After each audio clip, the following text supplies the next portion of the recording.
Good morning friend, मैं गोविंद कुमार सीख to the point में आपका स्वागत करता हूं। आज हम ये रतन बैच के अनुसार ये रतन बैच के लिए जितना भी कंटेंट दिया गया है, जो आपका संभावित जितनी भी क्लास अरेंज की जाएगी सब इसी बैच के अंतर्गत चलेगी। और यह एक ऐसी बैच है जो कोई खास व्यक्तियों की कथन से प्रभावित होकर ये बैच का गठन किया गया है। और यह बैच जो है सभी वर्गों के बच्चों के समानता देते हुए निःशुल्क शैक्षणिक उत्थान के लिए ये बैच कार्य करेगी। खैर चलिए, आज हम अपने विषय वस्तु पर बात करते हैं। कहा गया कि अगर हम पहले थोड़ा सा देख लें कि परीक्षा की लिहाज से, अगर आप परीक्षा से लिहाज से अगर हम बात कर लें तो हमारे लिए सभी विषयों जो है काफी इम्पोर्टेंट होता है। बट उसमें अगर देख ले तो इतिहास जो है वह हमारे लिए ज्यादा अति आवश्यक है। इतिहास के बिना आप किसी भी परीक्षा को, किसी भी एग्जाम को क्वालिफाई नहीं कर पाएंगे। अब आइए, आज हम ये इतिहास का जो सब्जेक्ट है इसको पहले हम आरंभ कर लेते। इसका थोड़ा सा एक पाठ्यक्रम देख लेते हैं। छोटा सा पाठ्यक्रम होता है जो देख लेते हैं। इस इतिहास के अंतर्गत हम लोग क्या क्या पढ़ने वाले हैं। तो सबसे पहले कहा गया कि इसके साथ साथ हम लोग पढ़ेंगे प्राचीन इतिहास। सबसे पहले तो हम लोग प्राचीन इतिहास, उसके बाद 2 नंबर में हम लोग को आएगा ये मध्यकालीन इतिहास। और 3 नंबर में हम लोग पढ़ेंगे आधुनिक इतिहास। और एक अलग से टॉपिक इसमें जोड़ लेंगे विश्व इतिहास।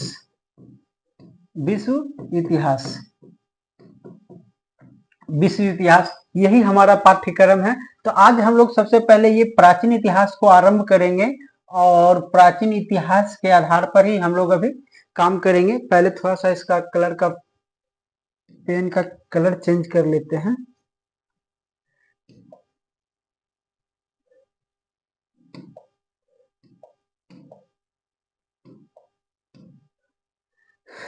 चलिए, अब ये चेंज।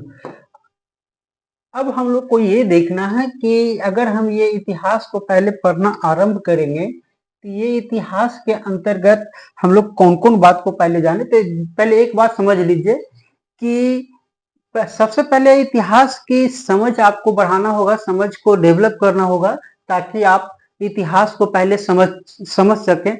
आज हम आप लोगों के बीच ये प्राचीन इतिहास जो है इसके आपको क ख ग घ से ही शुरू करेंगे, जहां से ये इतिहास शुरू होती है। और इसके माध्यम से ही हम लोग देखेंगे समस्त को, सभी टॉपिकों को बारी बारी से हम लोग कंप्लीट करेंगे। तो खैर चलिए, सबसे पहले इतिहास की हम बात कर लें तो इतिहास को समझना आसान है। अगर आप लोग को लगता है कि ये इतिहास बहुत जटिल विषय है ये विषय और इसमें काफी डेट वगैरह याद करना पड़ता, तो ऐसा कोई खास नहीं है। जहां जहां पे होगा, जो इम्पोर्टेंट डेट होगा, जो हम आप लोग को अंडरलाइन करते जाएंगे और आप उसको कंप्लीट कर लेंगे। खैर चलिए, सबसे पहले तो हमको ये समझना होगा कि आखिर इतिहास जो है ये सब जो बांटा गया है तो किसकी कहां तक के पकड़ है, मतलब किस टाइम से किस टाइम का कौन पीरियड कहलाएगा। तो पहले थोड़ा सा समझ लीजिए कि इतिहास जहां तक के हम लोग देख पाते हैं कि प्राचीन इतिहास, मतलब सबसे पहले अगर हम बात कर ले तो ये आता है पाषाण काल। या छोड़िए, पाषाण को छोड़ दीजिए, पहले हम लोग हड़प्पा से ही स्टार्ट कर लेते हैं। हड़प्पा की अगर हम बात कर लें तो हड़प्पा आपका 2750 ईस्वी पूर्व से लेकर ये आपका आता है लगभग 1750 ईस्वी तक। 1750 ईस्वी। इसके बाद अगर हम देख लें कि यहाँ के बाद हम लोग देखेंगे तो ये प्राचीन इतिहास आरंभ हो जाती है। प्राचीन इतिहास आरंभ होगी। प्राचीन इतिहास में हम लोग देख रहे हैं कि ये लगभग जो है 200-250 साल का कोई लिखित प्रमाण या कोई पुरातात्विक प्रमाण नहीं मिलता है। तो इसलिए सबसे पहले हम ये देख लें कि ये जो है यह लगभग 1500 ईस्वी पूर्व से लेकर लगभग ये 650 ईस्वी या 750 के आसपास आप इसको लेकर चल सकते हैं। आप देखेंगे कि 750 ईस्वी के बाद मध्यकालीन का फेज शुरू हो जाता है। मध्यकालीन जो हो वह 750 से लेकर और वो आपका 1757 तक चलेगा, और 1757 से लेकर आज तक अगर हम बात कर लें तो आधुनिक भारत जो है वह 1750 से लेकर आज तक। कारण क्या है, और ये कोई निश्चित नहीं है कारण कि जब ये इतिहास को अलग अलग हम भागों में बांट कर पढ़ते हैं तो इसमें ऐसा कुछ नहीं है कि बस प्राचीन इतिहास खत्म हो गया, बेल लगा, फिर से मध्यकालीन आरंभ हो गया, ऐसा कुछ नहीं है। कुछ खास घटनाएं हैं जहां से वह बदलती हुई महसूस होती है। तो सबसे पहले तो एक चीज हम देख लेते हैं कि कहा गया कि प्राचीन इतिहास, भारतीय इतिहास जो हम लोग देख पा रहे हैं, तो भारतीय इतिहास को समझने के लिए क्या होगा कि कहा जा रहा है कि 750 ईस्वी पूर्व की अगर हम बात ले लें तो ये देखेंगे कि कहां से ये आरंभ हो रहा है। तो कहा गया कि 1500 से लेकर, एक मिनट,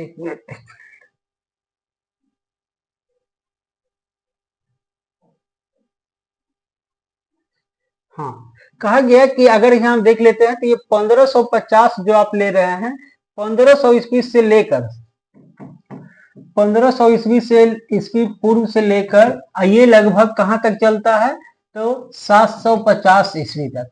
750 ईस्वी का कालखंड जो है वहां से हम लोग पहले भी बात कर लेते हैं इस कालखंड में। तो पहले आइए हम समझने की बात प्रयास करते हैं कि आखिर इतिहास को समझने के लिए ये तो एक कालखंड है जिसमें हम अभी क्या करेंगे, 1500 ईस्वी पूर्व से लेकर 750 ईस्वी पूर्व तक बात करेंगे। अब आइए पहले थोड़ा सा समझिए कि इतिहास को जानने के लिए, इतिहास को पढ़ने के लिए इसका सबसे पहली बात क्या है, स्रोत। इतिहास को ये जानने के लिए स्रोत क्या है, मतलब आप कह सकते हैं कि ये इसके दो स्रोत है जहां से आप इतिहास के बारे में जान सकते हैं। एक जो होता है वह है साहित्यिक स्रोत, एक होता है साहित्यिक स्रोत और दूसरा होता है पुरातात्विक स्रोत। आइए थोड़ा सा पहले समझते हैं। जैसे इतिहास का मतलब क्या हुआ कि बीते हुए समय के बारे में जानना, और या उसके बीच के जो कालांतर है, कालांतर में कौन कौन चीजें जो है आज भी कंटिन्यू चल रहा है, कौन कौन चीजें हैं जो अब बदल चुका है, यही जानना ही इतिहास कहलाता। मतलब आप कह सकते हैं कि सामाजिक, आर्थिक,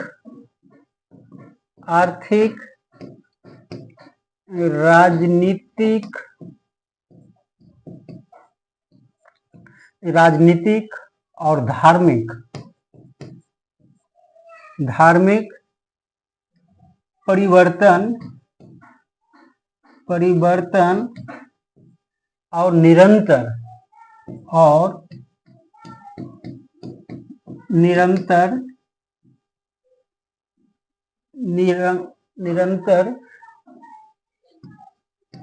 को एक क्रम से जानना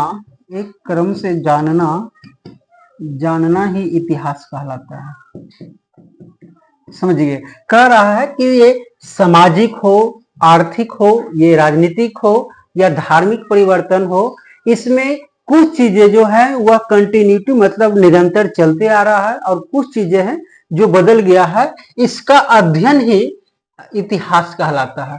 तो ये जानने के लिए कि कौन कौन चीजें हैं जो निरंतर चलते आ रही है या पहले जो चलती थी अब वो समाप्त हो गया है, ये जानने के लिए यही दो मात्र सोर्स है जिससे आप इसको जान सकते हैं। साहित्यिक कहने का सेंस हो गया कि इतिहास का अगर कोई लिखित परिमाण है तो उसको हम लोग क्या कहेंगे कि वह साहित्यिक स्रोत है। मतलब लिखित के आधार पर अगर हम इतिहास को जानना चाहते हैं या जान रहे हैं या पढ़ रहे हैं तो उसको हम लोग क्या कहेंगे कि इतिहास का ये साहित्यिक स्रोत है, जो साहित्य के आधार पर इतिहास को लिखा गया है।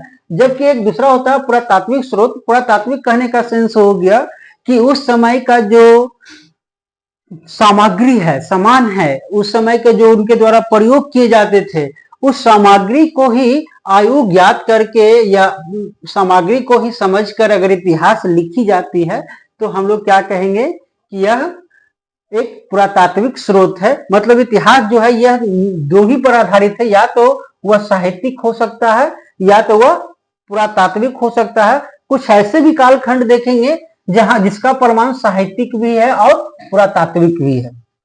चलिए ये तो हम समझ गए कि ये साहित्यिक स्रोत और ये पुरातात्विक स्रोत। पुरातात्विक एक चीज और भी समझ सकते हैं कि अगर मान लिया जाए कि हम किसी व्यक्ति या किसी खास व्यक्ति के बारे में जानना चाहते हैं कि वह खास व्यक्ति क्या क्या चीज का यूज करता है, तो कुछ नहीं, यह सिंपल ले लीजिए ना।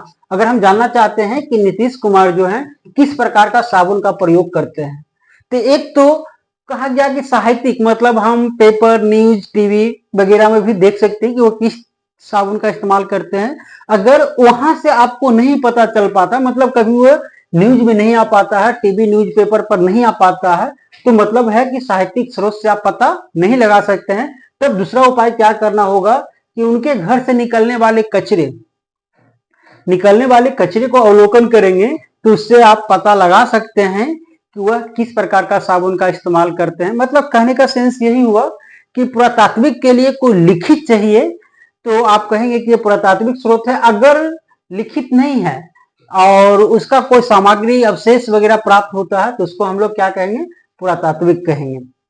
खैर चलिए, एक छोटी सी बात से हम आपको समझाना चाह रहे हैं कि देख लीजिए कि सपोज दैट अभी जहां हम लोग काम कर रहे हैं, अभी हम लोग जहां आप लोगों को पढ़ा रहे हैं, अगर खुदा न खास्ते ऐसा हो कि यहाँ मतलब पूरा पृथ्वी ही विध्वंस अगर हो जाती है, पूरे पृथ्वी पर कोई नहीं जीवित रह पाता है, तो हम लोग क्या देखेंगे कि हम लोग तो चले ही जाएंगे। अब आने वाला जो जीवन होगा, आने वाला जो पीढ़ी होगा, वह पीढ़ी क्या करेगा कि इस जगह का उत्खनन करवाएगा, और उत्खनन करवाने के बाद देखेगा कि यहाँ क्या क्या सामान प्राप्त हुआ, यहाँ क्या क्या सामान प्राप्त हुआ है।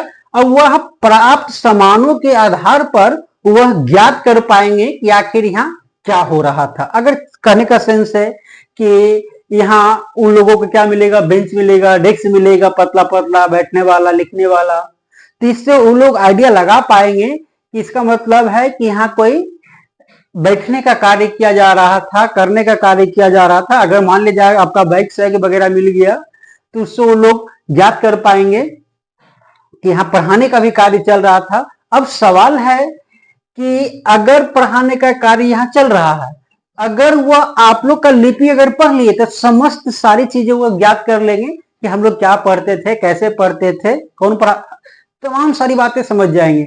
लेकिन अगर वह आपके अच्छे ये लिपि से परिचित नहीं होंगे, तो फिर उनके लिए थोड़ा सा समस्या हो जाएगा। वह केवल आइडिया के आधार पर या प्राप्त सामग्री के आधार पर ही इतिहास को वह लिख पाएंगे। खैर चलिए, अब हम थोड़ा सा एक पॉइंट इसको आगे बढ़ा लेते हैं।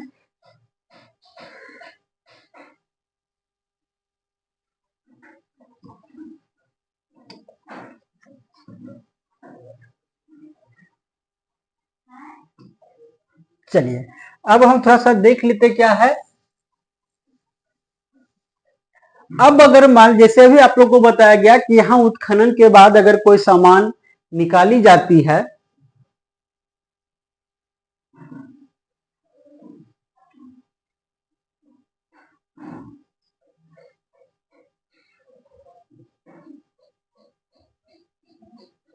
अगर यहाँ उत्खनन के बाद कोई सामान निकाली जाती है, तो कहा जा सकता है कि, यह छोड़ दीजिए, चलिए आइए हम बात करते हैं इतिहास जो देख रहे हैं हम लोग। इनके बहुत ऐसे शिक्षाविद या बहुत सारे जो इतिहासकार हैं, उसको अलग अलग कालखंडों में बांटते हैं। सबसे पहले अगर कालखंड की हम बात कर लें, सबसे पहले अगर हम कालखंड की बात करें, तो पहला एक कालखंड बताया जाता है जो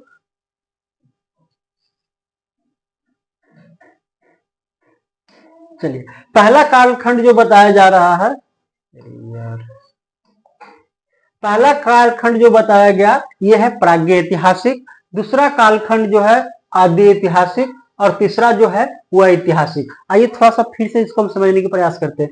जैसे अभी आप लोगों को बताया गया कि अगर कोई प्राप्त सामग्री यहाँ उत्खनन करने के बाद मान लिया जाए कि जो प्राप्त सामग्री होगा, अगर प्राप्त सामग्री का कोई लिखित या सिंपल मान लीजिए कि जिस इतिहास का है ना, जिस इतिहास का कोई लिखित परिमाण है, या किसी भी इतिहास को देखेंगे कि या तो लिखित प्रमाण हो सकता है या नहीं लिखित हो नहीं लिखा जा सकता है या अलिखित, जो इस प्रकार की जो भी कर सकते हैं। खैर चलिए इसको हम एक छोटा सा फैक्ट से समझने के प्रयास करते हैं कि जिस इतिहास का अगर कोई लिखित परिमाण नहीं है, जिस इतिहास का कोई लिखित परिमाण नहीं है, उसको हम लोग प्रागैतिहासिक इतिहास कहेंगे। और वैसे इतिहास जिसका लिखित परिमाण है बट पढ़ा नहीं जा सका है, जैसे हड़प्पा की हम बात कर लेते हैं, तो कोई लिखित परिमाण नहीं है, तो वह किस में आ जाएगा, वह आदि ऐतिहासिक में आ जाएगा। और इसमें है कि लिखित परिमाण है और पढ़ा भी जा सका, उसको हम लोग ऐतिहासिक कहेंगे। आइए फिर से थोड़ा सा समझने का प्रयास करें कि इसमें कुछ भी नहीं है। इतिहास के जो है बहुत सारे इतिहासकार इसको अलग अलग कालखंडों में बांटते हैं। तो कुछ इतिहासकार हैं जो सबसे पहले इसको 3 भागों में बांटे। एक कह दिए प्रागैतिहासिक, दूसरा आपका हो गया आदि ऐतिहासिक और तीसरा हो गया ऐतिहासिक। ये 3 कालखंडों में वो बांटते हैं। प्रागैतिहासिक वैसे कालखंड को वह कह रहे हैं कि जिसका कोई लिखित प्रमाण है ही नहीं, जिसका कोई लिखित परिमाण नहीं है, जैसे तो उसको हम लोग क्या कहेंगे कि वह प्रागैतिहासिक है। जैसे पाषाण काल की बात कर लें तो पाषाण काल में देखेंगे कहीं कोई भी लिखा हुआ नहीं मिलता है, तो जिसका कोई लिखित है ही नहीं वह प्रागैतिहासिक, और जिसका लिखित है और पढ़ा नहीं जा सका वह आदि ऐतिहासिक, और जिसका लिखित परिमाण है और पढ़ा भी जा सका वो आपका ऐतिहासिक हो गया।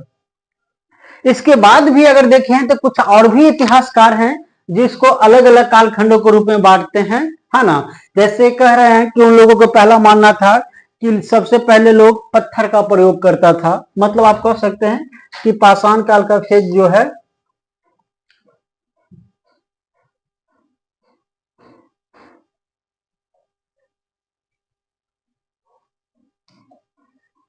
चलिए, तो यहां से हम लोग यहां तक तो ऑलरेडी कर ही लिए कि प्राग ऐतिहासिक कौन होगा, आदि ऐतिहासिक कौन होगा।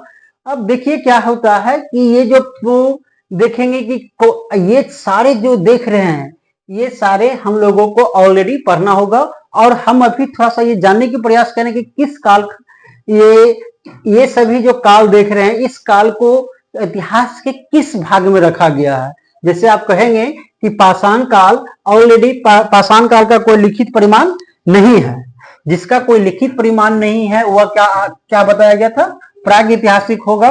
और पाषाण काल का कोई लिखित परिमाण नहीं है, मतलब आप कह सकते हैं कि पाषाण काल जो होगा, चलिए कहा गया कि पाषाण काल जो है वह पाषाण काल ये आपका प्रागैतिहासिक के श्रेणी में रखा जाएगा।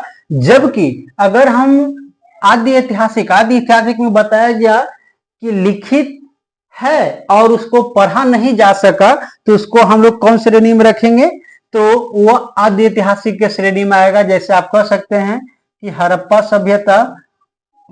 सभ्यता जो है उसका लिखित परिमाण है, आप लोग देखेंगे कि उसको भेदन लिपि वगैरह यही मिलता है, इसका लिखित परिमाण तो है बट उसको पढ़ा नहीं जा सका, इसलिए उसको हम क्या कहेंगे, आदि ऐतिहासिक के श्रेणी में वह आएगा। जैसे हड़प्पा हो गया आपका ऋग्वेद, ये यहीं आइए ना थोड़ा सा हम देख लेते हैं। जैसे ये जो हम देख रहे हैं ये आपका प्रागैतिहासिक में आने वाला है ना, ये आपका प्रागैतिहासिक 1 नंबर में आएगा, ये 2 नंबर 3 नंबर। प्रागैतिहासिक में ये पाषाण काल आएगा जिसका कोई लिखित परिमाण है ही नहीं, जबकि हड़प्पा हो गया और ऋग्वैदिक काल हो गया, उत्तर वैदिक काल हो गया, ये सभी जो है ये आपका किस श्रेणी में आएगा, तो आदि ऐतिहासिक में आएगा। उसके बाद हम लोग देखेंगे कि महाजनपद से लेकर गुप्तोत्तर काल तक हम देखेंगे तो ये आपका ऐतिहासिक में आएगा, है ना, ये आपका ऐतिहासिक में आएगा। चलिए तो यहां से हम लोग सबसे पहले क्या देख लिए कि इतिहास का जो है वह 2 स्रोतों है, 2 स्रोत से ही जाना जा सकता है, या तो उसका कोई लिखित प्रमाण चाहिए या तो कोई पुरातात्विक स्रोत चाहिए। यही 2 स्रोत से ही आप इतिहास को पता लगा सकते हैं। और बहुत सारे इतिहासकार जो हैं वो उसको इतिहास को अलग अलग कालखंडों में बांटते हैं। एक इतिहासकार के द्वारा इतिहास को 3 खंडों में बांटा गया। पहला आपका प्रागैतिहासिक, दूसरा आपका ऐतिहासिक और तीसरा आपका आदि ऐतिहासिक। इस प्रकार की यह 3 भागों में बांटा गया है। और उसके बाद का जो काल है, मतलब उसके बाद का जो समय है, वह वैज्ञानिक वह जो इतिहासकार है उसको किस श्रेणी में रखते हैं। तो यहाँ भी हम लोग देख लिए कि पाषाण काल में कोई लिखित परिमाण नहीं है, इसलिए वह प्रागैतिहासिक का पाठ हो जाएगा। हड़प्पा, ऋग वैदिक, उत्तर वैदिक जो आप देख रहे हैं ये सभी आदि ऐतिहासिक की बात है। और यहाँ के बाद महाजनपद से लेकर गुप्तोत्तर काल तक अगर हम बात कर लें तो ये सभी ऐतिहासिक की बात है। अब कहा गया कि इतिहास को बहुत अच्छे तरीके से समझने के लिए सबसे पहले हमको यही समझना होगा, ये जो आप देख रहे हैं यही आपको समझना होगा और यही आपको एकदम पूरे के पूरे याद होना चाहिए, ताकि यही लेसन है, यही लेसन पर हम लोग बात करेंगे। जैसे ये पाषाण काल हो गया, हड़प्पा हो गया, ऋग वैदिक हो गया, उत्तर वैदिक, महाजनपद, मौर्य, मौर्योत्तर, गुप्त, गुप्तोत्तर। तो इसको आपको याद रखना होगा, यही जो है लेसन। और यही लेसन को हम क्या करेंगे, कुछ भी विशेष नहीं करना है, ये सभी लेसनों का हम लोग सामाजिक बदलाव या आर्थिक बदलाव, आर्थिक, राजनीतिक और एक हो गया धार्मिक। मतलब आप कह सकते हैं कि ये 4 बात ही है। हर लेसन में हम यही 4 चीज को सीखेंगे कि कौन कौन चीजें हैं जो निरंतर चलते आ रही है, और कौन कौन चीज है जो बदल गया। मतलब अगर हम पाषाण काल में भी बात करेंगे तो पाषाण काल का जो सामाजिक जीवन है, सामाजिक जीवन में देखेंगे कि क्या क्या चीज है जो उस समय भी चल रहा था और आज भी चलते आ रहा है, मतलब निरंतर चलते आ रहा है, उसको समझना होगा। और बदलाव को समझना होगा कि उस समय क्या बदलाव था, उस समय क्या होता था और अब क्या। जैसे एक छोटी सी बात से समझ लीजिए, अब देख लेते हैं कि आज से अगर हम 20 साल पहले की बात कर लें कि 20 साल पहले मनोरंजन का क्या साधन रहा होगा, तो और अभी मनोरंजन का क्या साधन है। तो जैसे अभी देख रहे हैं कि उस समय का आपका क्या था कि अलग अलग प्रकार का कोई खेल मनोरंजन का अलग अलग साधन हुआ करता था। आज तो मनोरंजन का साधन एक मोबाइल भी है जो खास मनोरंजन का साधन आजकल का बना हुआ है। तो मतलब आप कहेंगे कि 20 साल पहले जो मनोरंजन का साधन था और आज जो है, इसके बीच का जो अंतर है यही हम लोगों को पढ़ना है और समझना है। खैर चलिए, तो इसके बाद हम लोग पहले क्या कर लेते हैं कि इस चीज को हम लोग याद करने की प्रयास करते हैं कि ये पहले याद हो जाना चाहिए, तभी आप अच्छे से काम कर पाएंगे। तो इसमें आप देख लीजिए कि पाषाण काल नहीं ले, पाषाण काल 1 नंबर में आपको क्या लेके चलना है, पाषाण काल। पाषाण काल हो गया। दूसरा की अगर हम बात, दूसरा कालखंड की अगर हम बात कर लें तो दूसरा आपका हड़प्पा हो गया, हड़प्पा सभ्यता जिसको आप लोग कहते हैं। उसके बाद 3 नंबर में ऐसे करके चलिए, ऋग वैदिक, उत्तर वैदिक हो गया ना, ऋग वैदिक, उत्तर वैदिक और महाजनपद। तो आप 3-3 करके अगर याद करते हैं कि हड़प्पा, ये 2 को एक साथ ले लीजिए। उसके बाद ले लीजिए ऋग वैदिक, उत्तर वैदिक और महाजनपद।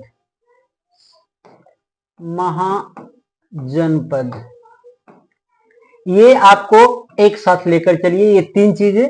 और उसके बाद की अगर हम बात कर लें 4, ये 5 और 6 में अगर हम ले लें तो मौर्य काल और मौर्योत्तर, मौर्य से बना मौर्योत्तर काल। उसके बाद चलेंगे गुप्त और गुप्तोत्तर काल, ये हो गया 7। 8 में ले लेंगे गुप्त और गुप्तोत्तर, ये हो गया। यही आपका पाठ्यक्रम है और समस्त पाठ्यक्रम में हमको यही 4 पैमाना लगा लगा के उसको चेक करना है कि किस कालखंड में क्या रहा है ना। तो खैर चलिए, फिर से हम लोग बात कर लेते हैं। पहला आप क्या कहेंगे, पाषाण काल, और दूसरा लेसन जो हम लोग पढ़ेंगे वो हड़प्पा। तीसरा आपका क्या पढ़ना होगा, तो ऋग वैदिक में थोड़ा सा आप देख लीजिए कि ऋग वैदिक और उत्तर वैदिक को मिलाकर इसको हम लोग वैदिक काल भी कहते हैं। ये दोनों को मिलाकर वैदिक काल कहते हैं। अब इसी में हम लोग देखेंगे कि वैदिक काल को 2 भागों में बात की पढ़ लेंगे, एक ऋग वैदिक और दूसरा उत्तर वैदिक। तो खैर चलिए, पहला आप क्या कहेंगे, पाषाण काल, दूसरा हड़प्पा, तीसरा ऋग वैदिक, चौथा उत्तर वैदिक और 5वां महाजनपद। ये इतना कंप्लीट हो जाने के बाद हम लोग क्या कहेंगे, मौर्य, मौर्योत्तर, गुप्त, गुप्तोत्तर। ये सारे लेसन आपको एकदम कंठस्थ होना चाहिए, ताकि अगर ये लेसन कंठस्थ रहेगा तो ये 4 पैमाना सब में लगा लगा कर चेक कर लेंगे कि किसकी क्या स्थिति है। चलिए, तो इस प्रकार आप देखेंगे कि मोर यहां तक देख लेंगे कि 9 अध्यायों में, और 9 का 9 अध्याय आपको कंठस्थ होना चाहिए। अगर ये आपको कंठस्थ रहता है तो ये फिर कुछ नहीं है, ये 4 चीजें लगाकर हम लोग बात कर सकते हैं। और इसी में खाली देख लेंगे कि कौन कौन है जो कंटिन्यूटी है, कौन कौन है जो चेंज हो चुका है। इसी को जानना ही तो इतिहास है। तो खैर चलिए, अभी हम लोग अगर बात करें तो इतना तो हम लोग ऑलरेडी देख चुके हैं कि यहाँ के बाद अब इतिहास को थोड़ा सा अलग तरीके से समझना होगा, है ना। एक ये जो हम बात कर लेते हैं पहले संवत, एक जो है ये है संवत, जो आप लोगों को समझना होगा। संवत मतलब आप कह सकते हैं कि एक काल की बात कर रहा है। संवत का मतलब आप क्या कहेंगे, काल की बात कर रहा है। तो इसमें हमको एक चीज पहले देख लेना होगा कि आपको बीसी और एसी समझना होगा। बीसी और एसी मतलब आप कह सकते हैं ईसा पूर्व, ईसा पूर्व और ईसा के शताब्दी, या शताब्दी में आप कह सकते हैं शताब्दी। ये 2 चीजें आपको समझना होगा। मतलब इसको कह सकते हैं बीसी, है ना, ये आपका बीसी, और दूसरा जो होगा या एसी, है ना। अब बीसी और एसी काल की हमेशा आपको ये ईसा पूर्व और बीसी की बातें चलेगा। बीसी कहने का सेंस हो गया कि ये ईसा की पहले, मतलब ईसा के पहले की बात कर रहा है, इसलिए हम इसको क्या कहेंगे, ईसवी कहेंगे, सॉरी ईसवी पूर्व कहेंगे। और ईसा के शताब्दी या ईसा के बाद वाले की अगर हम बात कर ले तो वह आ जाएगा शताब्दी, जिसको हम लोग एनोमो डोमिन कहते हैं, है ना। बीसी का मतलब क्या हो गया, बिफोर क्रिस्ट। बिफोर क्रिस्ट का मतलब आप कह सकते हैं ईसा पूर्व, और एसी का मतलब आप क्या कहेंगे, तो ये होगा एनो डोमिन। एनो डोमिन मतलब आप कह सकते हैं कि ईसा के शताब्दी में। तो सबसे पहले आइए कि इस कालखंड में हम लोग देख रहे हैं कि बीसी एसी। अब आइए थोड़ा सा हम लोग समझ लेते हैं कि आखिर ये संवत क्या होता है। ये संवत क्या है, ये मतलब कहने का मतलब है कि ये संवत जो है ये कब से स्टार्ट हुआ है। अलग अलग लोग अलग अलग प्रकार से संवत को आरंभ किए हैं। तो सबसे पहले कहा गया कि ये जो विक्रम संवत है, विक्रम संवत एक, दूसरा आपका ले लेंगे शक संवत, तीसरा आपका पढ़ना होगा गुप्त संवत, चौथा पढ़ना होगा हिजरी संवत। इतना संवत आप लोग को समझना होगा। तो सबसे पहले अगर हम विक्रम संवत की बात कर लें,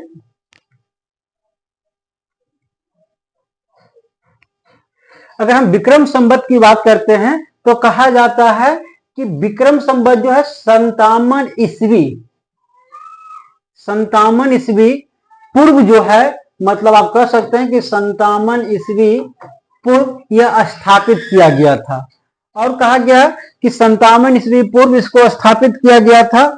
स्थापित में हम लोग देखेंगे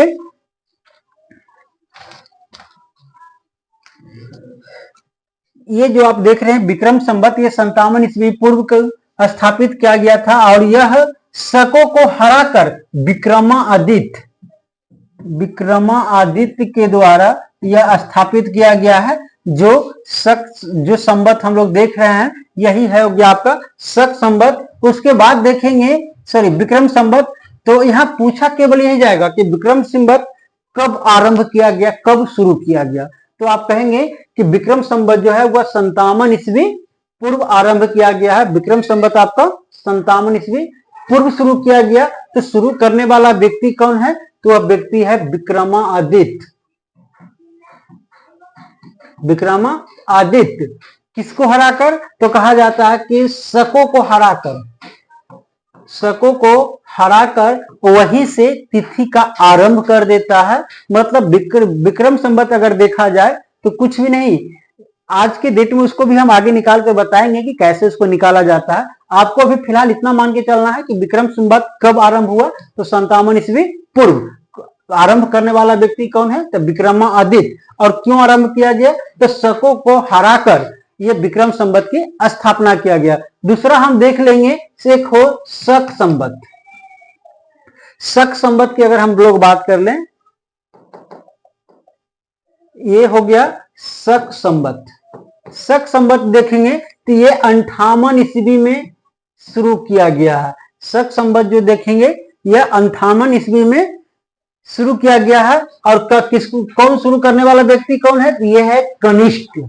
और कनिष्क किसी को हरा कर नहीं, वो अपने राज्य अभिषेक के उपलक्ष्य में ही वह तिथि का आरंभ कर दिए। मतलब आप कह सकते हैं कि जो व्यक्ति आ रहा है सब लगभग अपना अपना अलग तिथि शुरू कर रहा है ना। तो आप कहेंगे कि शक जो है वह 58 ईस्वी पूर्व 78 ईस्वी पूर्व इसकी स्थापना करता है। किस उपलक्ष्य में? तो कनिष्क के जन्म दिवस के उपलक्ष्य में, या जन्म दिवस नहीं, वह राज्य अभिषेक था। जब कनिष्क का राज्य अभिषेक हुआ तो उसको कहना था कि अभी से ये संवत शुरू हो जाएगा और इस संवत को हम लोग शक संवत कहेंगे। उसके बाद देखेंगे ये गुप्त संवत। गुप्त संवत जो है वह 319 ईस्वी पूर्व स्थापित किया गया है। ये जो है 319 ईस्वी पूर्व स्थापित किया गया। और यह जो है चंद्रगुप्त प्रथम के राज्य अभिषेक पर गुप्त संवत आरंभ किया गया। मतलब आपको ध्यान केवल इतना रख के चलना है कि गुप्त संवत जो है वह 319 ईस्वी पूर्व स्थापित किया गया है। तो करने वाला व्यक्ति कौन था? तो चंद्रगुप्त प्रथम है। चंद्रगुप्त प्रथम है। और क्यों शुरू किया गया? तो उसके राज्य अभिषेक के उपलक्ष्य में इसको आरंभ किया गया।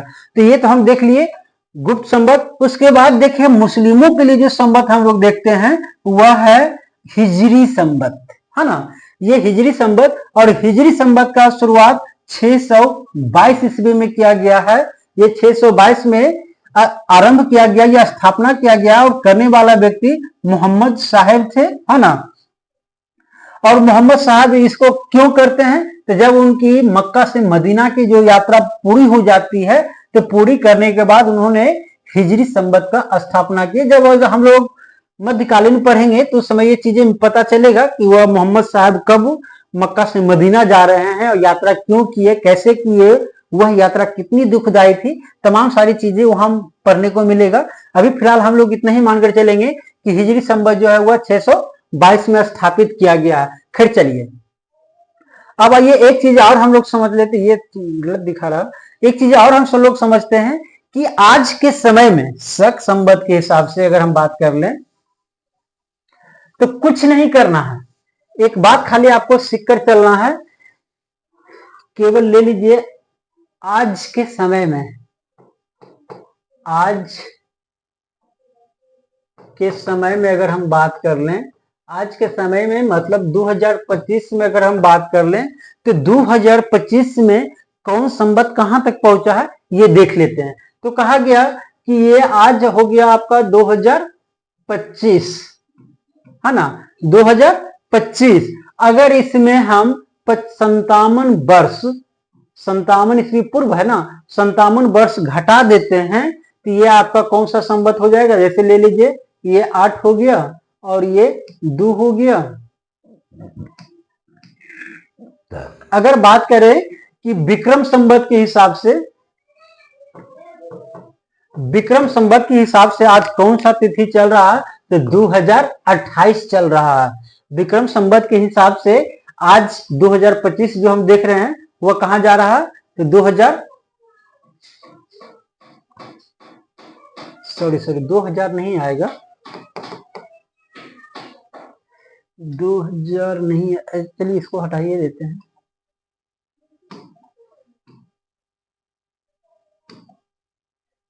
चलिए, कहा गया कि विक्रम संवत के हिसाब से अगर हम बात कर ले, है ना, तो विक्रम संवत के हिसाब से विक्रम संवत जो है 57 ईस्वी पूर्व की बात कर रहा है, 57 ईस्वी पूर्व की बात कर रहा है। तो हम लोग क्या करेंगे कि 2025 और जोड़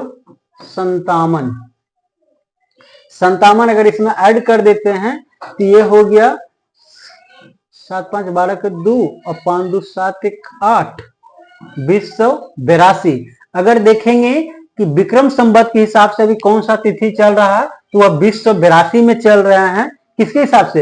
ये हो गया आपका विक्रम के हिसाब से। अगर शक संवत के हिसाब से हम बात कर लें, है ना, शक संबंध जो है, शक संबंध के हिसाब से अगर हम लोग बात कर लें तो शक संबंध 2025 माइनस 78 अगर बात कर लें तो ये 7, ये हो गया 4, ये हो गया 9 और ये हो गया 1। अगर हम शक संबंध के हिसाब से बात करते हैं तो आज के समय में ये कौन सा तिथि आ गया है, तो 1947 ही चल रहा है। शक संबंध के बाद हम लोग देख लेते हैं गुप्त संबंध। शक संबंध के बाद अगर हम लोग बात करें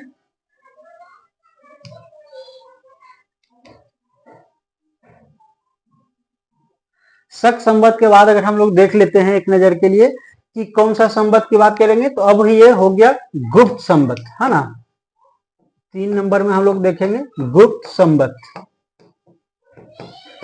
गुप्त संबंध जो है वह 319 ईस्वी में की बात कर रहा, 319 ईस्वी की बात कर रहा। तो हम लोग क्या करेंगे कि 2025 जो है आज के समय में अगर हम देख ले तो 2025 माइनस 319 अगर कर लेते हैं तो ये हो गया 6 और ये हो गया 0 और ये हो गया 17। अगर हम लोग बात करें कि गुप्त संबंध के हिसाब से अभी कौन सा ईस्वी चल रहा है, तो अभी चल रहा है 1706, ये आपका गुप्त संबंध के हिसाब से हो गया। उसके बाद अगर हम बात कर लें हिजरी संबंध के हिसाब से अभी कौन सा ईस्वी चल रहा है, 4 नंबर में ले लेते हैं हिजरी संबंध। हिजरी संबंध जो है वह 622 में स्थापित किया गया, इसलिए 2025 माइनस 622 अगर कर लेते हैं तो ये आपका 3 हो गया, ये 0 हो गया और ये 14 हो गया। मतलब हिजरी संबंध के हिसाब से अभी कौन सा वर्ष चल रहा है, तो आप कहेंगे कि 1403 चल रहा है। तो मेरे ख्याल से आप भी इसको समझ पाए होंगे कि कौन संबंध कब आरंभ हुआ। और ये घटाने के लिए भी अगर पूछा जाए कि बताइए कौन अभी हिजरी संबंध के हिसाब से कौन सा वर्ष चल रहा है, तो पहले आप देख लीजिए विक्रम संबंध की अगर बात करेगा तो विक्रम जो है वह ईसा पूर्व है। ये आपको थोड़ा सा ध्यान रखना होगा कि विक्रम जो ईसा पूर्व की बात कर रहा है, तो इसलिए आज के वर्ष में हम उसको ऐड कर देंगे। उस हिसाब से विक्रम संबंध जो है वह कौन कौन सा ईस्वी में चल रहा है, तो 2082 ये विक्रम के हिसाब से हो गया। अगर शक संबंध की अगर हम बात कर लें तो शक संबंध के हिसाब से अभी 1947 ईस्वी चल रहा है। और गुप्त संबंध के हिसाब से अगर हम लोग बात कर लें तभी 1706 चल रहा है। और हिजरी संबंध की अगर बात कर लें तो ये 1403 ईस्वी में चल रहा। इस प्रकार का ये हो गया। ये केवल आपको सीखने के लिए है, या आप जब भी चाहें तो इसका कैलकुलेशन करके आप निकाल भी सकते हैं। केवल ध्यान इतना ही रखना कि ईसा पूर्व वाला जो होगा तो उसको जोड़ देंगे और बाकी जो ईस्वी में होगा सबको आज के डेट में हम लोग घटा देंगे। अगर 2026 पर 2026 में अगर निकालना होगा तो हम लोग भी क्या करेंगे 2026 को लेकर चलेंगे, है ना। चलिए, इसके बाद एक कभी कभी एक सिंपल सा क्वेश्चन आता है कि बताइए विक्रम संवत और शक संवत में कितना वर्षों का अंतर है। विक्रम संवत और शक संवत की अगर हम लोग बात कर लें तो कितने वर्षों की अंतर है, ये पूछा जा रहा है ना। चलिए, विक्रम संवत तो आपको अभी ऑलरेडी बताया गया कि विक्रम संवत जो है वह 47 ईस्वी पूर्व की बात कर रहा है, 47 ईस्वी पूर्व की बात कर रहा है। और किसका बताया गया कि विक्रम और शक जो बताया गया आपका, तो ये 78 ईस्वी पूर्व की बात कर रहा है। मतलब 57 प्लस 78 की अगर हम बात कर लें तो इतने वर्षों का अंतर, मतलब आप कह सकते हैं कि 135 वर्षों का अंतर है। ये दोनों में 135 वर्ष, एक ये जो है 135 वर्ष पहले शुरू हुआ और ये जो है 135 वर्ष बाद शुरू हुआ, तो ये दोनों के बीच में अंतर चलता है। खैर चलिए, अभी अभी आप लोगों को बताया गया था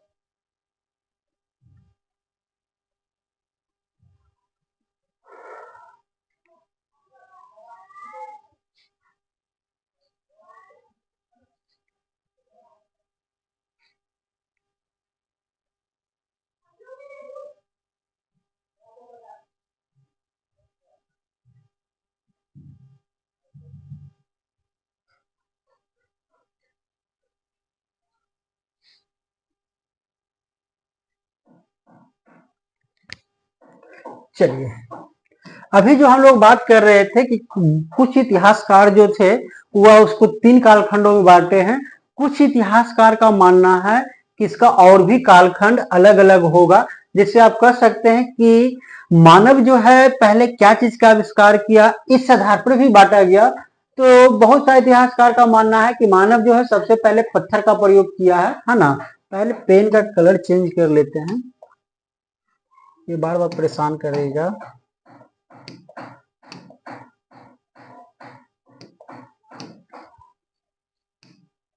चलिए, अब कह रहा है कि मानव जो है सबसे पहले क्या चीज का प्रयोग, क्या चीज का आविष्कार किया। तो आविष्कार में देखेंगे कि सबसे पहले वह पत्थर का आविष्कार करता है। उसके बाद धीरे धीरे धीरे धीरे धीरे वह लोग तांबा का खोज किया, मतलब दूसरा धातु यह है जिसका खोज किया गया। तीसरा में आप देखेंगे कांसा की बात कर रहा है, और चौथा में आप देखेंगे लोहा का खोज किया है। ये एक कालक्रम है जो मानव के द्वारा आविष्कार किया गया है ना। तो खैर चलिए, कहा गया कि जिस समय मानव पत्थर का आविष्कार किया था, पत्थर का खोज किया था, या वो अपने जीवन में पत्थर का प्रयोग करता था, इसलिए उस कालखंड को क्या कहा गया है, तो उसको पाषाण काल कहा जाता है। उसको क्या कहा गया, पाषाण काल की बात कहेंगे। लेकिन जब मानव सभ्यता या मानव के द्वारा जो तांबा का आविष्कार किया गया या खोज किया गया है ना, तो उस कालखंड को कहा गया कि ये तांबा तक लोग पहुंच गया है, इसलिए ताम्र पाषाण कहेंगे। ताम्र पाषाण काल कहेंगे। क्यों? क्योंकि पहले तो लोग केवल पत्थर का प्रयोग कर रहा था, इसलिए उसको क्या कहा गया, पाषाण काल कहा गया। लेकिन अब मानव धीरे धीरे तांबा का खोज किया।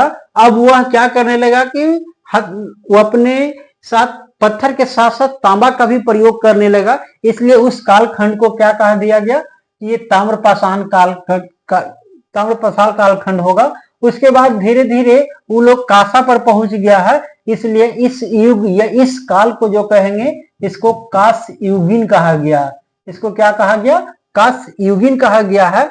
और ये जो लोहा देख रहे हैं, ये लोहा आने के बाद इसको लौह युग के नाम से जाना गया है ना, ये लौह युग। तो ये देख लीजिए, इतिहासकार का केवल ये ऐसा मानना होता है। इतिहासकार जो हैं सब अपने अपने नजर से उसको अलग अलग कालखंडों में डिवाइड किए। तो कहा गया कि कुछ इतिहासकार हैं जो मानव के आविष्कार के आधार पर उसको अलग अलग कालखंडों, अलग अलग युगों में बांटे। तो अलग अलग अगर देख लें कि मानव के आविष्कार के आधार पर उसकी हम बात कर लें, तो ये क्या है, सबसे पहले वो पत्थर का प्रयोग करता था, इसलिए उसको पाषाण काल कहेंगे। फिर तांबा का खोज हुआ तो ताम्रपाषाण काल कहेंगे। फिर लोग धीरे धीरे धीरे धीरे कांसा का खोज मतलब आविष्कार कर लिया, तो उस युग को हम लोग कांस्य युगीन कहेंगे। और उसके बाद सबसे लास्ट में लोग लोहा का आविष्कार किया, और लोहा का आविष्कार होने के बाद देखेंगे कि उस कालखंड को लौह युगीन कहा गया है। तो खैर चलिए, ये लोहा जो देखेंगे, हालांकि 600 से पहले भी आता है, बट यहाँ ये देखना होगा कि 600 ईस्वी पूर्व के पहले इसका प्रयोग खेती में नहीं किया जाता था। खैर चलिए, तो सबसे पहले अगर हम पाषाण काल की बात कर लेते हैं, तो पाषाण काल किसको कहा गया, इस कालखंड में देखेंगे कि ज्यादातर पत्थर के प्रयोग होता था। तो वही बताया कि पूरा पाषाण काल को हम लोग पैलियोलिथिक भी कहते हैं। ध्यान रखिएगा, अंग्रेजी और हिंदी नाम दोनों आपको ध्यान रखना होगा कि पूरा पाषाण काल जो है वह क्या है, पैलियोलिथिक कहा गया है। अब इस कालखंड में लोग आग का आविष्कार, मतलब आप कह सकते हैं कि सर्वप्रथम आग का आविष्कार किस कालखंड में किया गया, तो वह पाषाण काल में किया गया है। चित्रकला और प्राचीनतम साक्ष्य भीमबेटका से प्राप्त हुआ है। कहा गया कि चित्रकला मतलब चित्र करने की जो शैली है, कला जो है, यह सर्वप्रथम पूरा पाषाण काल में ही देखा गया है। अब कहा गया कि चित्रकला का विकास इसी काल में हुआ भी था। स्थल जो देखेंगे सोहन घाटी पाकिस्तान में है, और भीमबेटका जो है वह मध्य प्रदेश में है। मतलब सोहन घाटी और भीमबेटका से पूरा पाषाण काल के कुछ साक्ष्य मिले हैं। तो कहा गया कि इस आधार पर हम लोग देखेंगे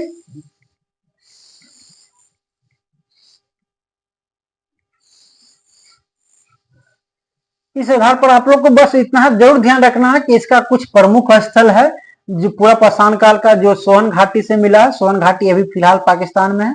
दूसरा आपका भीमबेटका हो गया जो मध्य प्रदेश में है। इसके बाद अगर हम मध्यकालीन की बात कर लें, मध्य ना इसको छोड़ दीजिए, मध्य पाषाण को हम लोग देख लेते हैं थोड़ा सा। कहा गया कि मध्य पाषाण काल जो देखेंगे उसको मेसोलिथिक कहते हैं। मध्य पाषाण काल मतलब इसको मेजोलिथिक कहते हैं। कहा गया कि माइक्रोलिथ्स छोटे पत्थर का आरंभ है। कहा गया कि इस काल में लोग पत्थर का ही प्रयोग कर रहे हैं, लेकिन उसका साइज बढ़ाकर छोटा कर दिया गया है ना। ये छोटा हो गया है। सर्वप्रथम कुत्ता को पालतू इसी कालखंड में बनाया गया है। तो आप कहीं ध्यान रखिएगा कि कुत्ता को सर्वप्रथम पालतू किस कालखंड में बनाया गया है, तो वह होगा मध्य पाषाण काल में देखा जाएगा। और ये प्रमाण जो है मतलब इसका जो साक्ष्य है तो वह बागौर में मिला है और आदमगढ़ में मिला है। अगर पूछा जाए कि मध्य पाषाण काल का जो प्रमाण है तो वह दो जगहों से प्राप्त होता है। पहला आपका हो गया बागौर और दूसरा आप देखेंगे आदमगढ़। ये दो स्थानों से क्या मिला है, इसका प्रमाण मिला है। हो गया। चलिए इस प्रकार हम लोग दो को तो ऑलरेडी देख ही लिए कि ये पाषाण काल, पूरा पाषाण काल और दूसरा मध्य पाषाण काल। अगर हम तीसरा की बात कर लें, तीसरा जो कालखंड होगा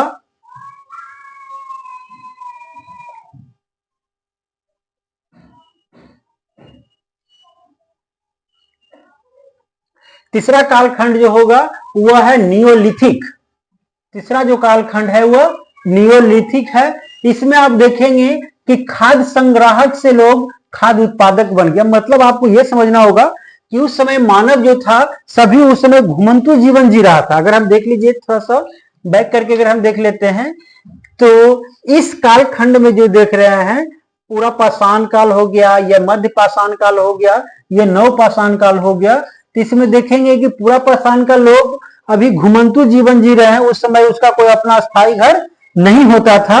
और दूसरा में ये देखेंगे मध्य पाषाण में आप देखेंगे तो मध्य पाषाण में आप देखेंगे हड़प्पा जो आप देख पा रहे हैं, नहीं हड़प्पा इसमें नहीं आएगा, हड़प्पा आप यहां ले लेंगे कि इस कालखंड में देखेंगे कि सर्वप्रथम गांव का आविष्कार, मतलब गांव का लोग हो गया, लोग अब घर बनाकर रहना शुरू कर दिया है। और इसके बाद अगर हम देख लें कि कांस्य युगीन, ये छोड़ दीजिए एक सेकंड के लिए, हम देख लेते हैं इसको। चलिए इस क्या देखेंगे इसमें कि पाषाण काल जो आप देख पा रहे हैं, पाषाण काल में लोग का कोई अपना घर नहीं होता था। वह घुमंतु जीवन का शुरुआत कर मतलब घुमंतु जीवन जीता था। ताम्र पाषाण में आप देखेंगे कि यहाँ लोग धीरे धीरे गांव का आविष्कार कर लिया। ये गांव का आविष्कार गांव में वो लोग मतलब एकजुट होकर रहना शुरू कर दिया, स्थायी घर बनाकर रहना शुरू कर दिया। कांस्य युगन जो आप देख रहे हैं ये आपका हड़प्पा हो गया। और लौह युगन जो देखेंगे यह दूसरी नगरीकरण होगा, दूसरी आपका नगरीकरण हो जाएगा। इस प्रकार देख लीजिए कि अगर आपसे पूछा जाए कि उस समय जो लोग हैं वह नवपाषाण काल में ही वह खाद्य संग्राहक मतलब खाद्य उत्पादक से वह खाद्य संग्राहक बन गया। कहने का सेंस हो गया कि वह खाना उत्पादक मतलब खाना खाने या खाना कह सकते हैं कि खाद्य संग्राहक जो हो गया वह खाद्य अपने लिए बनाकर अब वह धीरे धीरे स्टोर करने लगा। मतलब अब वह खाद्य पदार्थ दूसरे के लिए देने भी लगा या उत्पादक बन गया है ना। उसके बाद अगर हम देख ले कि कृषि नवपाषाण काल में भी प्रारंभ हो गया, मतलब कृषि का जो सर्वप्रथम प्रारंभ हुआ है वह किस कालखंड में देखेंगे तो नवपाषाण काल में हुआ है। भारत में धान की कृषि का प्राचीनतम साक्ष्य कोल्डिहवा उत्तर प्रदेश और कृषि का प्रथम साक्ष्य मेहरगढ़ से मिला है। इसमें उतना कुछ विशेष इंपोर्टेंट नहीं, इंपोर्टेंट हमको बस इतना ही जान के चलना है कि सर्वप्रथम गांव का जो गांव बसाकर लोग कब रहना शुरू कर दिया, या सबसे पहले ये देखा गया कि आग का खोज कब हुआ है। ये पूरा पाषाण काल में इंपोर्टेंट पार्ट यही है जो फिर से एक बार हम राउंड अप करवा देते हैं कि आग का आविष्कार किस कालखंड की बात कर रहा है तो वह पूरा पाषाण काल की बात कर रहा है। और इसका प्रमाण जो है वह सोहन घाटी और भीमबेटका से प्राप्त होता है। दूसरा हम लोग देख रहे हैं मध्य पाषाण काल की अगर हम बात कर लें तो मध्य पाषाण काल में देखेंगे कि सर्वप्रथम कुत्ता को पालतू बनाया गया, और दूसरा देखेंगे कि बागौर राजस्थान और आदमगढ़ से इसका प्रमाण मिलता है।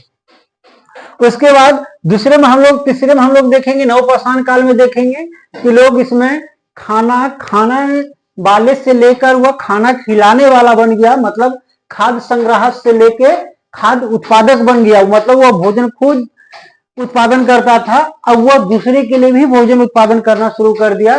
पहली बार जो आप देखेंगे कि कृषि यहीं आरंभ हुआ है, मतलब यहाँ लोग घर बसा कर रहना शुरू कर दिया, अब वहां वो लोग खेती भी करने लगा है। उसके साथ देखेंगे कि भारत में धान की कृषि मतलब धान की खेती होती है, इसका प्राचीनतम प्रमाण जो है वह कोलडीबा उत्तर प्रदेश से प्राप्त होता है, और कृषि का प्रथम साक्ष्य मेहगढ़ से मिला है। उसके साथ साथ हम लोग देखेंगे कि पहिया जो देख रहे हैं, पहिया का खोज नवपाषाण काल में ही मिला है। यहाँ पहिया लकड़ी का था, मतलब आप कह सकते हैं कि जब सर्वप्रथम पहिया बनाया गया था तो वह लकड़ी का ही पहिया बनाया गया था, जो नवपाषाण काल की बात करता है। उसके बाद देखेंगे कि मृद भांड बनाने वाला जो चाक होता है, चाक का खोज भी आपका इसी काल में हुआ है। तो नवपाषाण काल में आप देखेंगे क्या क्या कि यहाँ का लोग जो था वह खाद्य संग्राहक से उत्पादक बन गया, पहला। दूसरा आप देखेंगे कि इसी कालखंड में कृषि का प्रमाण मिलता है, कहां से, तो कहा गया कोलडीबा से, है ना। उसके बाद देखेंगे कि पहिया की खोज की अगर हम बात कर ले तो ये नवपाषाण काल में है, और चाक कुम्हारों के लिए जो चाक है उस चाक का भी खोज इसी कालखंड में किया गया है। और सबसे अहम बात यह है गर्ता निवास। गर्ता निवास का मतलब होता है कि जमीन के अंदर जो घर बनेगा या जमीन के अंदर जो निवास मिलेगा उसी को हम लोग क्या कहेंगे, गर्ता निवास कहेंगे। मतलब कुछ नहीं है, वो जमीन खोद कर, है ना, ऊपर से उसको ढक दिया जाता था, वही आपका गर्तावास हो गया, है ना। गर्तावास में देखेंगे जिसका प्रमाण कहाँ है, बुर्ज होम से मिला है, जम्मू कश्मीर में है बुर्ज होम, और दूसरा है गोफक कराल से भी मिला है। ये दूर जगह से नवपाषाण काल का पर गर्ता निवास का प्रमाण मिलता है। इस प्रकार हम देखेंगे कि ये जो ताम्रपाषाण है, ताम्रपाषाण काल को हम लोग कैल्कोलिथिक कहते हैं। अब मानव की जो सभ्यता है वह तांबा तक के पहुंच गया है, और कहा जाता है कि मनुष्य ने सर्वप्रथम तांबा का प्रयोग किया, मतलब सर्वप्रथम ताम्रपाषाण काल में ही तांबा का प्रयोग किया है। इस काल में पहली बार कृषक संस्कृति का जन्म हुआ, मतलब अब यहाँ से ये लोग किसान बन चुके हैं, कृषक ग्रामीण बन चुके हैं, मतलब कृषक ग्रामीण संस्कृति का जन्म हुआ है। जिसका जो अगर बात कर लें कि उस समय की जो सांस्कृतिक थी, तो कहा गया है कि राजस्थान में एक सांस्कृतिक देखा जाता है आहार संस्कृति। ये किस काल का बात कर रहा है, तो ताम्रपाषाण की बात करता है। दूसरा आप देखेंगे कि मध्य प्रदेश और मालवा, ये जो मध्य प्रदेश में मालवा है, तो मालवा और कायथा से भी एक संस्कृति, मालवा और कायथा संस्कृति कहां से प्राप्त हो रहा है, मध्य प्रदेश से। और ये जारवे संस्कृति जो है वह महाराष्ट्र से, झुक्कर झांगड़ संस्कृति जो है वह सिंध प्रांत से प्राप्त होता है। इस प्रकार हम लोग देखें, दो कालखंडों को हम लोग देख लिए हैं, है ना। इसके बाद हम लोग अगली क्लास में देखेंगे हड़प्पा का शुरुआत जोरदार तरीके से किया जाएगा, है ना। आशा करते हैं कि आप लोग यहाँ तक करेंगे, और कुछ नहीं, पहले आराम से वीडियो को देख लीजिए, है ना। देखने के बाद इसको आप पेन डाउन सेकेंड टाइम में आप कर सकते हैं। उसके बाद आपको एवरी डे हर विषय के लिए, मतलब कहने का सेंस हो गया कि ये जो आप प्राचीन इतिहास देख रहे हैं इसका मुश्किल से हम लोगों को 10 क्लास होगा, क्योंकि उतना कोई खास इंपॉर्टेंट नहीं है और उतना एनर्जी लगाने की आवश्यकता नहीं है। हम लोग मेन एनर्जी कहाँ लगाएंगे आपका, तो मॉडर्न पर लगाएंगे। लेकिन इसका मतलब ये भी नहीं है कि इसको नहीं देखना, इसको देखना भी अनिवार्य है, ताकि अगर 10 क्लास भी कर लेंगे तो लगभग 2 नंबर आपका कंप्लीट निश्चित हो जाएगा, है ना। खैर चलिए अगली क्लास की हम देखते हैं, अगला क्लास अरेंज करते हैं।